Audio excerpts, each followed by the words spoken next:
School ড্রেসের এই কোমরের লুপ কোথায় আটকাবেন এবং কিভাবে আটকাবেন জেনে নিন। এর জন্য আমরা প্রথমে সাধারণ কুচি ফরকের মতো ফরকটা সেলাই করে নেব।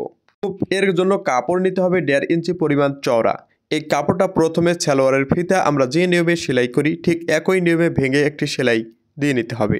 একটা সাইড সেলাই করে নেওয়ার পর অপর সাইডে আরেকটি সেলাই দিয়ে নিতে হবে লোবে লোবে। তো আপনি যদি আমার এই পেজে নতুন হয়ে থাকেন অবশ্যই পেজটা ফলো করবেন। এই লুপ এর লম্বা কাটিং করতে হবে 2.5 থেকে 3 ইঞ্চি। 2.5 থেকে 3 ইঞ্চি দুটো লুপ কাটিং করে নেব। এরপর কোমরের সাইডে কাপড়টা গুজিয়ে নিয়ে লুপটা মাঝ বরাবর ভেঙে নেব। হাফ বডি এবং কুচির যে সেলাইটা রয়েছে এই সেলাইয়ের মাঝ বরাবর আমরা এই লুপ এর ভাঁজটা বসিয়ে দেব। নিচের দিকে 1/2 ইঞ্চি পরিমাণ লুপটা ভেঙে নিয়ে একটি সেলাই দিয়ে আটকে নেব। তো অনেকগুলো সেলাই দিয়ে নিতে হবে যেন সেলাইটা ছুটে না যায়। উপরের দিকে আবারও 1/2 ইঞ্চি পরিমাণ কাপড়টা ভেঙে নিতে হবে এবং একটি সেলাই দিয়ে নিতে হবে। ছোট্ট এই ভিডিওটা আপনার উপকারে আসলে অবশ্যই একটি শেয়ার করুন।